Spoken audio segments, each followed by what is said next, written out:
10 մեղադրանք ժամանակակից եկեղեցուն, փոլվոշեր, անգիտություն Աստծու վերաբերյալ, բայց Աստված տգիտության ժամանակներ անտեսանելով հիմա մարդկանց պատվիրում է ամենին ամենտեղ ապաշխարել։ Գործառաքելոց 17:30 խոսք. Երբ ինձ հրավիրում են քարոզել Աստծու հատկանիշների մասին, ես հաճախ պատասխանում եմ.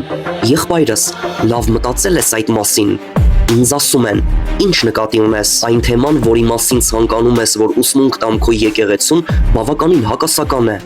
Ինչ նկատի ունես հակասական ասելով, խոսքն Աստծու մասին է, մենք քրիստոնյաներ ենք, սա եկեղեցի է, ինչը կարող է հակասական լինել։ Ես ասում եմ, թանկագին հովիվ, ահա թե ինչ կասեմ։ Երբ սկսեմ ձեր անդամներին սովորեցնել Աստծու արդարության, նրա ինքնիշխանության, բարգության, գերակայնության և փառքի մասին, ձեր եկեղեցու ամենալավ և ամենահին անդամներից ոմանք կասեն հետևյալը. դա իմ Աստվածը չէ։ Ես երբեք չէի կարողանա սիրել այդպիսի Աստծու։ Ինչու՞, որովհետև նրանք իրենց սեփական մտքում Աստված են ստեղծել և սիրում են այն, ինչ ստեղծել են։ Ահա թե ինչ է ասում Աստծու խոսքը, այսպես է ասում Տերը. իմաստունը իր իմաստությունով չպարծենա, և զորավորը իր զորությունով չպարծենա, հարուստը իր հարստությունով չպարծենա,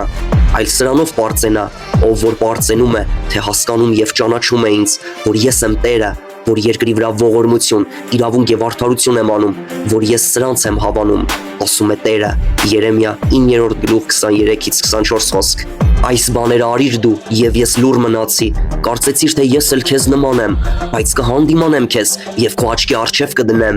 Մի կարեք այս, ով Աստծուն մոռացողներ, միգուցե ես հափշտակեմ և ոչ ոք չլինի, որ փրկի։ Սաղմոս 50:21-22 խոսք։ Ո՞րն է խնդիրը։ Կա Աստծու ճանաչողության պակաս, շատերը լսում են սա և մտածում. Աստծու հատկանիշների և աստվածաբանության մասին խոսելը ոչ մի գործնական կիրառություն չունի։ Ինքներդ ուշադիր լսեք ձեր ասածը։ Իսկապես կարծում եք, որ Աստծու ճանաչողությունը չունի ոչ մի գործնական կիրառություն։